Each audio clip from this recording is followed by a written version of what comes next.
My brother framed me of RP 8 years ago, but the truth has finally been revealed. I apologized to my brother's ex-wife on his behalf about how his feelings for my wife had interfered with their relationship. I decided to confront my brother in front of my family and asked him why he is destroying his life because of his obsession with my wife. He was blindsided with that question and denied everything. We had a massive argument that basically ended with me forgiving my brother and telling him that he is no longer welcome in my house. Both my parents and Jenny talked to me and convinced me that no matter what, he was still family. So for everyone's sake, I decided to be amicable. It was then that it felt like he was genuinely working on himself, and we went on with our lives. Fast forward to 2015, I can still recall the day vividly. It was the 25th July, and I was running multiple errands. My wife took both our kids to see their grandparents. It was sometime after lunch that I got a call from my father, telling me to come to their home with a lot of anger in his tone. As soon as I entered, I noticed a lot of tension in the air. My wife was a crying mess, and my parents were trying to console her. Some of my extended family members were there as well. I asked what happened, only to be hit by being called a R-pissed by my parents. I was shocked and confused. They claimed that at a party I went to a couple of weeks back, I rapped a girl, and then texted her to not tell anyone about it, otherwise there will be consequences. I had known this girl Amanda for some time. We went to high school together, and she was a part of the larger friend group that I occasionally hung out with. According to her, after the party, which was at a club, I followed her to her car and did it there. She shared screenshots of the alleged conversation with my wife and told her this entire tale. My father slapped me hard, and my parents told me that they never want to see my face again. Jenny was angry, and she said that we're done. I tried to convince all of them that I never did that, but fell on deaf ears. I was basically kicked out from their house and told that neither Jenny nor the kids would be returning, and my father would be coming over to take their stuff from my apartment. When my father came, I begged and pleaded, but he basically packed a couple of bags and told me never ever to contact them again, and that he would personally hand me to the cops if that happened. By evening, Henry had shared the screenshots and all the details to our extended family group on WhatsApp, from where I was unanimously kicked out. The next few days, I even had people from my friend group calling me to say they were disgusted with me and never to contact them again. I was a mess during that time. I couldn't eat, I couldn't sleep, I couldn't even properly work. My boss also heard the rumors going around, but couldn't do much until he saw some police action against me. He advised me that I leave the organization on my own to keep my record intact, and that he would ensure that I don't have to even serve my notice period. I tried to argue the case, but he told me that if the cops come knocking on my door, he would be kicked out anyways, and in such a scenario, and the gravity of the case meant I won't get severance, and my record will be tarnished. I grudgingly agreed to his ask, and I left the organization in the next few days. In mid-August, while I was still wallowing in my misery, I received 2 documents from the court. One was a letter of disownment, and the other were divorce papers. I was quite intoxicated, but I went to my parents' place anyway, only for my brother to come and lay hands on me and tell me that I was a disgrace to the family, and it was good that I was disowned. I had blood coming out of my face by the time he was done with me, and barely able to stand. My parents and my wife looked at me from afar, but did nothing. I managed to get myself up after some time, a crying mess, and realized that I had lost everything and everyone I knew. I stayed holed up in my apartment for the duration of the divorce. It went as amicably as it could. As I was jobless, plus my now ex-parents stated they would pay for the child, I didn't have to pay child support or any alimony. By January 2016, I was divorced,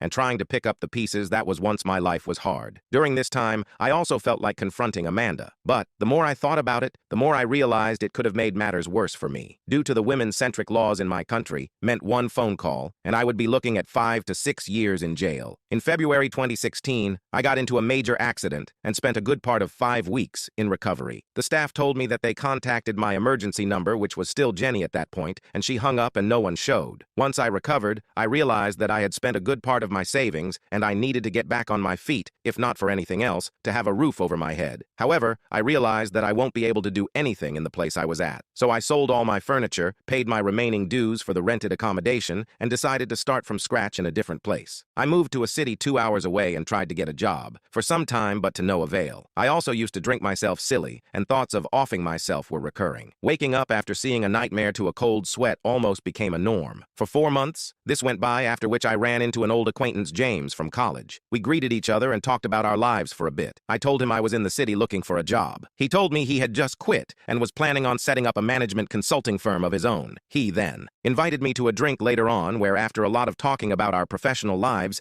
he offered me an opportunity to work with him, as he needed a couple of people who knew their stuff. At this point, I thought I needed to work my butt off to get my mind off these thoughts. So I agreed, but I told him I wanted to meet him and his team and talk to them before we moved forward. 2 days later, he introduced me to another guy, Derek, and told me that currently it will be just the 3 of us going forward. I shook hands with Derek and told them that before they proceeded further, I had something to say. I then proceeded to spill the beans on everything that had happened to me during that time and how I was disowned and divorced because of it, with the tears coming through in between. James and Derek told me that they felt sorry for me, but also told me that if there was no criminal record on my person, then there would be no issue. I stated that police never came to my house, and they were relieved. James did mention that to be on the safer side, he's going to ask someone to run a full background check, and I understood his position and agreed. During this time, I was living in a run-down place that I rented to minimize my expenses. I waited patiently for 2 weeks, but was still looking for jobs in other places in case things didn't work out. 2 weeks later, James called me and we met up later that day. He stated my record is clean of any RP and welcomed me to the team. After that, I threw myself to my work and started therapy sessions. On the advice of Derek, I also joined a gym and vented a lot of my frustration on the punching bag. Derek and I became gym bros, and I basically looked at him as an older brother as he was essentially my older brother Henry's age. By the end of 2018, I had a good amount of control back in my life, the consulting firm took off, and the money rolled in. I rented out a nice apartment in a decent neighborhood. The Band-Aid also came off to an extent, and I realized I needed to do some necessary steps to move on. I went to a courthouse and changed my last name officially on record. I adopted the last name of Derek after his parents. They saw me as a nice guy and involved me in a lot of their family functions, including me being the best man for Derek's wedding, so this was a way of thanking them as well. I tried dating a bit, but it never worked out for me due to my emotional issues, till I started dating Kim in 2019. She was half Korean and half Italian. I met her at a coffee place where I picked up my coffee, and on occasion sat there. She used to work behind the counter. We saw each other only for the order, but once when Derek and I were there, and he noticed that she was constantly looking at me, he told me that I should ask her out. I approached a bit hesitant and asked her out for drinks later that day. We had a nice date, and she said that she hoped we could see each other again. On my second date with her, I told her my background, and to my surprise, she understood and wanted to keep seeing me. At this point, I was skeptical, and even cried a bit, because I couldn't believe that I could even find a bit of normalcy restored in my life. We went out for a few dates and really enjoyed each other's company, and it felt that I was finally able to start healing. I went on my first vacation after years with her to Europe and had a great time overall. When 2020 came around, we remained in contact throughout over the phone and FaceTime. When things regained some level of normalcy in the latter half, she asked if she could move in with me, and I agreed. She was let go from her coffee shop and was trying her luck with job hunting. She was an amazing cook, and that's when I suggested that maybe she can try and set up a place and get into the food business. By mid-2021, and with the financial backing of her parents, she had a cloud kitchen setup which basically delivered food to the nearby areas. Both our lives were doing great. I still had a lot of emotional issues, though. I no longer had thoughts of offing myself, but the nightmares still continued occasionally. Kim announced in February 2023 that she was pregnant, and a range of mixed emotions came over me. From being overjoyed to starting all over again to crying out for the loss of what I once had. I was all over the place. Kim comforted me, and we fell asleep in each other's arms. A couple of days later, I proposed to her, and she was overjoyed. It felt like everything was finally moving to a point where I can have some semblance of peace with my life. We were set to be married, and all the preparations were in full swing for my wedding in mid-June this year. I got a call from an unknown number. When I picked it up, I could hear someone cry. I instantly recognized that voice. It was Amanda, the girl who my brother used to frame me, and I cut the call, trying to hold back my anger. Kim was with me and saw my face and came over concerned. I was trying to hold back my mix of tears and anger and told her who it was when the call came in again. This time, Kim picked up the phone and put it on speaker. There was a guy on the other side, and he explained that he was Amanda's fiancé, and she wanted to come clean over what she said back then. She got on the phone and kept apologizing over and over again and kept crying continuously. Kim did most of the talking as I became a sobbing mess, not sure what I wanted to do. So Kim said that they will call back. She immediately called Derek over, who listened to everything patiently as Kim explained what had happened.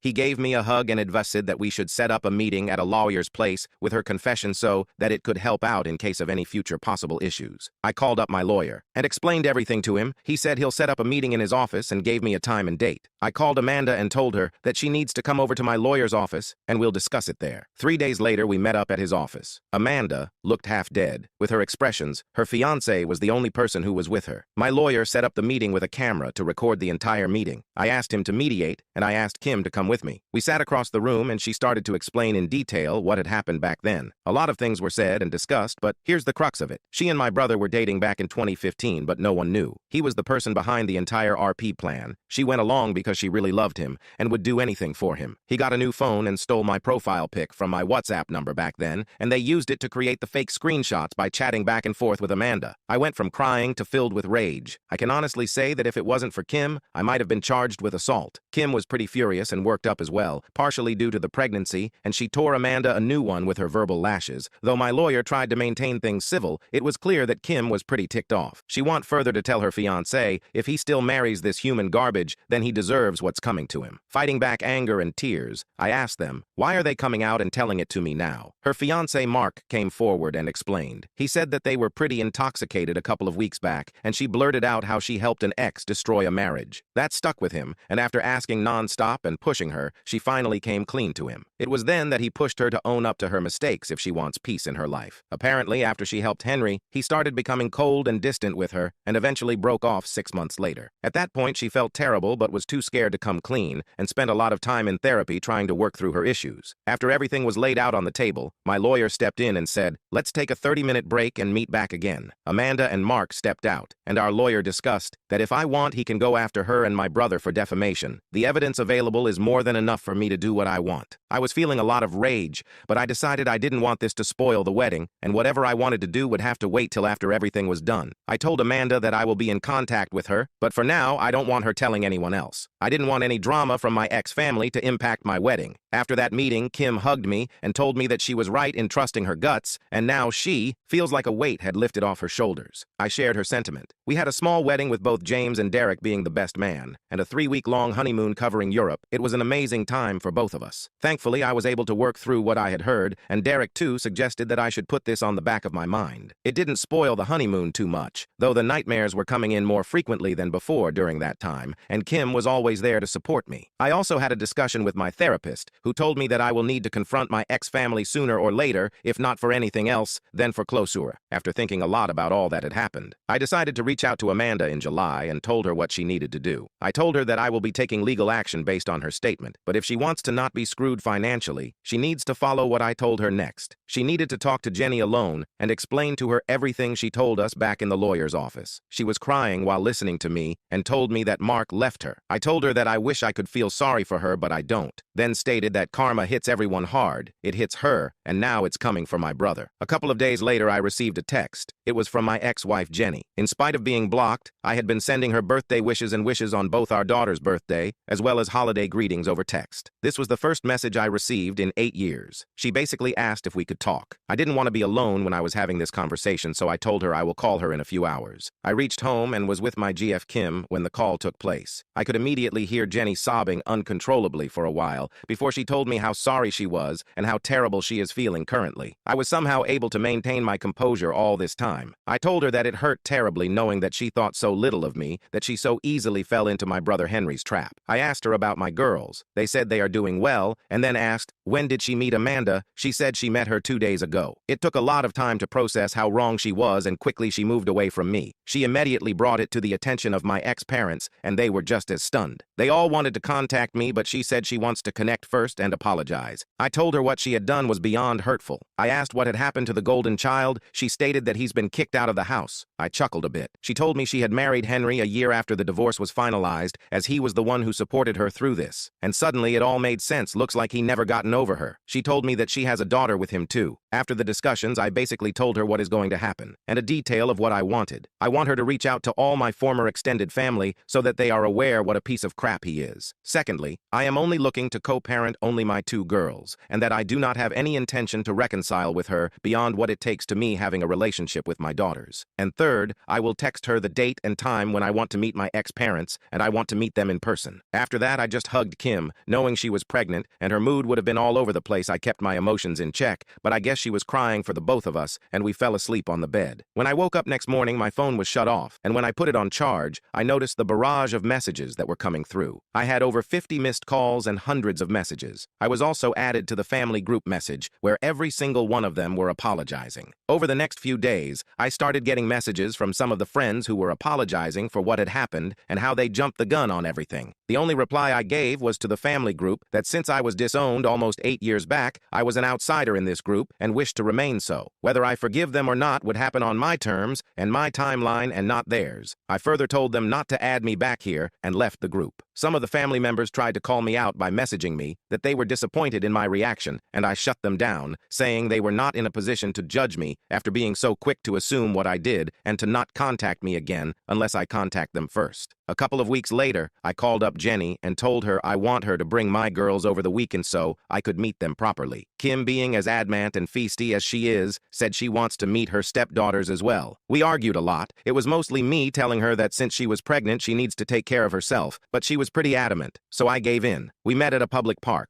Jenny looked a bit disheveled, but looked like she put an effort to look as good as possible in this meeting. There I saw Alice and Sarah for the first time in 8 years. They had grown so much. The only memories I had of them were in my phone, as I was pretty much blocked from all the socials and everywhere else. Jenny came crying, trying to hug me, and I put both my hands up front to decline. I then introduced her to Kim as my wife, and she broke down a sobbing mess in the park. Kim came forward to comfort her, and we sat down in a place close by. I grabbed both my girls and cried out. My girls were never told about me until recently, and they were pretty conflicted as they only knew Henry as their father, but seeing me suddenly brought out some emotions. There was a lot of crying and talking. By the evening, we exchanged what had happened in our lives. She told me that she got married to Henry a year after that. He took care of her for the first few years. After that, things settled down. He still couldn't grow his landscaping business to a point where it's profitable, and then COVID basically forced him to shut shop. His parents were now dipping into their savings in an attempt to make ends meet, and he never bothered to start something again, despite his parents telling him to. She said she's filing for divorce from Henry, and she can't stand the sight of him. I told her she's free to do what she wants, and it has nothing to do with me. I told her some details moving forward. Essentially, I wanted Alice and Sarah to attend family therapy sessions with me over going forward so we can heal. They've been robbed of their real father, and it was time to make it right, and I want to be a part of their lives. I also wanted them to be with me and Kim over the weekends, but I told her that would have to wait as we had a kid of our own coming, and I want to put my full energy into that for now. Lastly, she said that my parents wanted to reach out to me. I corrected her and said they were anything but my parents. I still had the letter of disownment they sent out along with the divorce papers, and I had nothing to do with them. But both her and Kim stated that it would help me get closure from them. So I agreed. I told her that I would tell her when I want to meet them, and where I want to meet them. I booked her a hotel and told her that I want her to be in this city for the night, and I want some more time with my girls, with tomorrow being Sunday. We spent that Sunday together as well, but this time I took them to the sights and around the city, and we really enjoyed the time we had. Before leaving, both of them gave me a warm hug, and I told them I will see them next week. I told her that she doesn't need to drive the girls for the family therapy sessions, and I will come over to them. I got good recommendations from my therapist, and we had a good first introductory session, but the therapist spelled it out that sooner or later they will need to know what my ex-brother did, and I told her they will in due time. She suggested I write it out here and get a few outside perspectives to my situation as well, which is what brings me to opening this forum to you. What should I do from here? I plan to confront my ex-parents sooner or later, and despite of me calling them their ex, I still have emotions and feelings for them. I'm not sure if that makes sense. How do I deal with Henry? I don't think I ever want to see his face ever again, but do I go after him and ruin him with a defamation suit, knowing fully well that he has a daughter from my ex as well, and anything I do to him might impact her? Any feedback is appreciated.